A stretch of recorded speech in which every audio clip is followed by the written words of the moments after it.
here to share my friend Susan's exceptional exit plan. On Friday, November 1st, 2019, last night was Halloween and I was on trick-or-treat duty. I do not usually trick-or-treat with my 7-year-old Micah. Trick-or-treat duty usually falls on her older sister Megan, but alas, Megan is still in Georgia helping on a movie set. That left Micah's dad, Donald, and me to arm wrestle to see who would need to brave the cold and take Micah trick-or-treating. I immediately conceded and grabbed my hat and my coat. Until yesterday, I had trick-or-treated with Micah once. In 2016, it was 78 degrees on October 31st. Megan took Micah out trick-or-treating for about an hour, and then I took Micah out for an hour. I did not need to wear a coat. It was awesome. Last night, not so much. It was cold. I know Micah is not a die-hard trick-or-treater, so we started early. At 5:15, we rolled out the door. We left Donald with the candy and not candy treats and started our adventure. It was still daylight because we started early, and we could see a few of our neighbors were home, so we started on our street.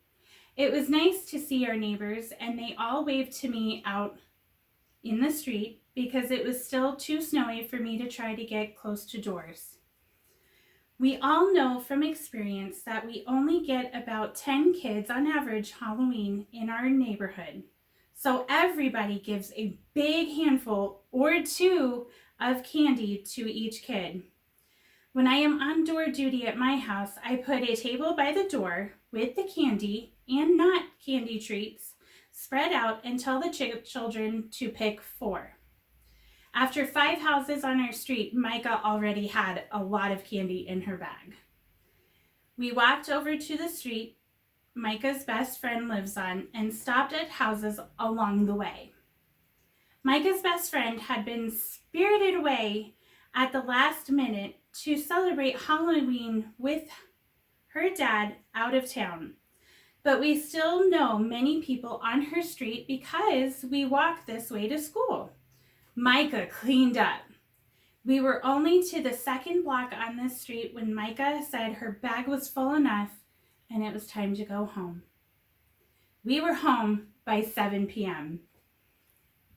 We had 8 trick-or-treaters this year. Donald was crazy enough to buy 4 bags of candy, so we have dessert until February, or until Megan eats it all when she gets back this weekend. The bag of not candy has been repacked to use again next year. Fortunately, die-cast cars, crayons, and activity books last year after year.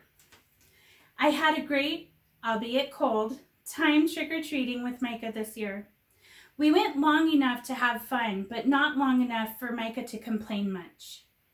Micah did hang her candy bag on my wheelchair for the walk home because it was too heavy for her to carry.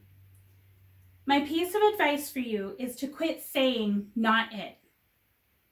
I am sure if Megan was in town, she would have taken Micah trick-or-treating and I would have been on door duty.